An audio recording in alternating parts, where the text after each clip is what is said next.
건강 어떤 점을 주의하고 좀 신경 써야 할지 우리 시청자 여러분들 많이 궁금하실 것 같은데요. 자, 일단은 우리 원장님들의 장 건강 상태부터 저희가 파악을 해봐야 되죠. 그럼요. 자, 원장님들은 어떠신가요? 예. 우선은 이제 장 건강을 보기 위해서는 이제 매일 대변을 봐야 됩니다. 그래서 저 같은 경우는 이제 매일 아침에 이제 대변을 보면서 그날의 장 건강 상태를 확인하는데요. 우선 건강한 대변이 어떤 것이냐를 아셔야 되는데, 건강한 대변은 우선은 황갈색의 굵고 기다란 변이 나오는 것을 말합니다. 그러면 이제 어떤 이상이 있을 때 내 건강에 이상이 있냐 생각했을 때 우선은 냄새가 많이 나면 유해균이 많아졌다는 의미가 됩니다. 그래서 평소보다 냄새가 많이 나면 내 장 건강이 이상했나? 어제 뭐 먹었지? 어제 스트레스 많이 받았나? 이렇게 생각할 수 있고요. 두 번째는 이제 묽은 변을 볼 때 이제 장 건강 이상을 볼 수 있는데요. 우리 이제 장내 독소가 오거나 그렇게 되면요, 장점막 사이에 연결된 점막을 열어주면서 물을 확 이제 틀어놓습니다. 그래서 씻어내는 것처럼 설사나 묽은 변이 나오게 됩니다. 아니면 이제 내가 며칠 동안 가는 변이 나왔다. 가는 변이 나온 이유는 이제 그 변이 통과할 때 그 구멍이 좁아졌다는 얘기인데요. 이런 경우는 이제 스트레스를 많이 받아가지고 항문 입구가 좀 좁아져 있거나, 아니면 이제 노인들 같은 경우에는 지속적으로 3일에서 5일 이상 계속 변을 보게 되면 용종이나 혹은 암이 있을 가능성이 있습니다. 그 다음 이제 보는 게 이제 색깔인데요. 아까 전에 말씀드렸듯이 건강한 색깔은 황갈색인데 장 건강이 안 좋을수록 색깔이 짙어지고 어두워지게 됩니다. 그래서 황갈색 변을 안 봤다고 하시면 그날 건강 상태가 안 좋다. 특히 이제 그 어둡고 이제 냄새 나는 변을 봤다 그러면 어제 먹은 음식이나 스트레스 이런 영향이 있다고 볼 수 있습니다. 우리 이제 면역의 80%가 거기에 면역세포가 존재하거든요. 이제 면역이라고 하는 게 제일 중요한 게 뭐냐면 체외 기관에서, 그러니까 피부나 호흡, 그다음 소화기관에서 들어온 이제 외부 물질이 내부와 만나는 저점에서 생기는데, 그 접점이 이제 소장입니다. 소장 점막에 이제 GALT라는 조직이 있는데, 그 밑에 이제 그 항체를 형성하는 세포의 한 80%가 거기 존재하고 있고요. 만약에 그쪽에 문제가 생긴다고 하면 면역 이상이 생길 수가 있습니다. 장 건강 같은 경우는 이제 독소를 얘기가 빼놓지 않는데요. 결국 무슨 말이냐면 이제 장내에 있는 독소가 점막 사이에 있는 타이트한 단단한 연결이 이제 그 느슨해지게 되면 그 독소가 이제 몸 안에 이제 혈액을 타서 돌아가서 이제 문제를 일으킨다고 보거든요. 그래서 특히나 이제 장 점막을 건강하게 하는 게 중요한데, 앞에서 말씀드렸듯이 점막층에는 3가지 층이 있는데, 첫 번째 점막층에는 이제 유산균이 있는 층이 있고, 네. 유산균이 있는 층에서는 유산균이 잘 살 수 있는 환경을 만들어줘야 됩니다. 그래서 유산균이 먹이가 되는 프리바이오틱스 음식들 같은 경우 면역질이 많은 음식을 먹어야 되고요. 네. 두 번째는 이제 면역, 아까 전에 말씀드렸듯이 면역과 관련된 게 필요한데요.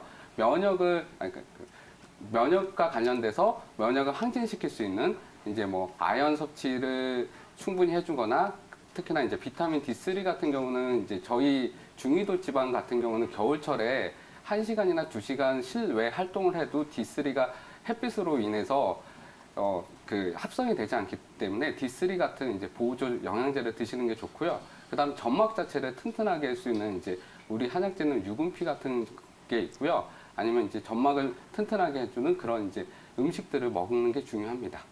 동의보감에 보면요, 제일 처음 나오는 게 이제 양센법입니다. 양센법, 왜냐하면 이제 병이 나기 전에 병을 예방하는 게 중요한데, 그거에 대해서 이제 먼저 알려주는 게 이제 양센편인데요. 그 중에 이제 장 건강을 좋게 만드는 이제 방법이 하나 있는데요. 우선 이제 걸을 때 그냥 걷지 마시고요. 배를 문지르면서 걸어주시는 게 중요합니다. 그리고 이제 식후에 20-30분 후에 바로 눕거나 그러지 마시고 걸어 다니시는데 배를 문질러서 걸어 다니시면 장도 튼튼해지고 몸도 좋아지게 됩니다.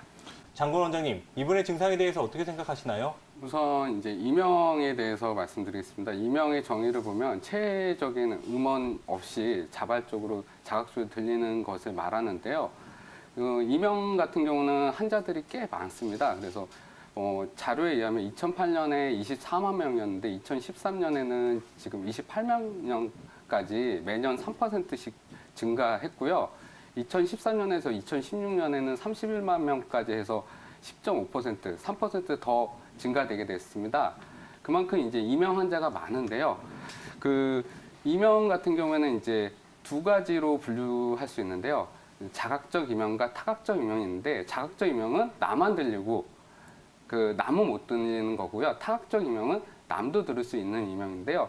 대부분 임상에서 이제 그 유의한 거는 이제 자각적 이명입니다. 그래서 자각적 이명의 특징을 몇 가지 보면요. 우선은 그 지속적인 이명과 단속적인 이명이 있는데 지속적인 게 조금 더 많고요. 그다음 갑자기 생긴 것과 이제 천천히 계속 생기는 건데 두 개 다 비율이 비슷합니다. 그래서 임상에서 제일 많은 거는 천천히 생기면서 지속적인 이명, 지금 환자분 같이 15년 계속된 이명이 제일 많고요. 그다음 갑자기 생기면서 또 지속적인 이명이 생기는 경우가 많은데 그 특히나 이제 지금 같이 이제 계속 소리가 계속 울리는 증상이 매미 소리가 울리는 증상 같은 경우는 아까 전에 그 이비인후과상 이상이 없다고 말씀드렸잖아요. 그게 이제 저는계 이상이 없다는 거거든요.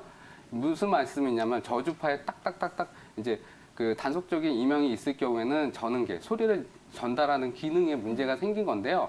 지금같이 이제 큰 소리, 매미 소리가 나면서 지속적인 이명이 있는 경우에는 그 감은계, 그러니까 소리를 받아들이는 뇌 중추신경 쪽에 문제가 있는 건데요. 사실 중추신경에 문제가 없어도 그 받아들이는 내내 피질이 가민해져서 듣는 거거든요. 그래서 지금 같은 경우는 이 가민한 원인을 찾아서 치료하는 게 중요한 것 같습니다. 그렇다면 한의학에서는 이 이명 어떤 관점에서 바라보고 있나요? 이제 한의학에서는 우선은 이제 실증과 허증으로 나누거든요. 실증 같은 경우에는 이제 그 외기에 문제가 생기거나 막혔을 때 생긴다고 보고요. 그래서 갑자기 생기고 그 다음에 큰 소리가 납니다. 그 심한 경우는 이제 뭐 강산에 돌 캐는 소리 같이 크게 난다 그러시고요. 그 다음에 폐색감, 답답함이 있고 머리가 무겁고 그 다음에 강하게 어지럼증이 나타나거나 귀를 이제 압박하게 되면 오히려 더 커지는 경향성이 있고요. 허증성은 지금 이제 지금 문의해 주신 시청자분하고 비슷한데요. 피롯이 악화되거나 야간에 악화되는 경우가 있고요.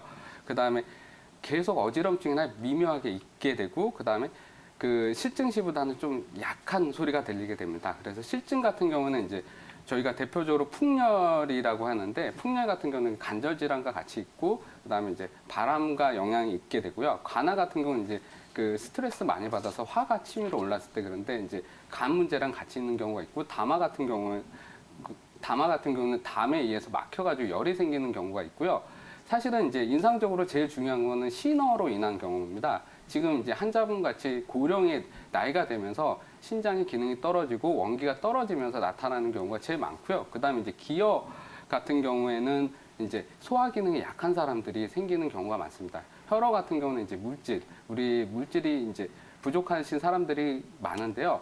한방에서는 지금 이제 시청자분 같이 50대 이상은 신어가 제일 많고요. 그다음 기어, 그다음에 이제 그 담아 순으로 한방적인 원인에서 보는 이제 빈도수가 있습니다.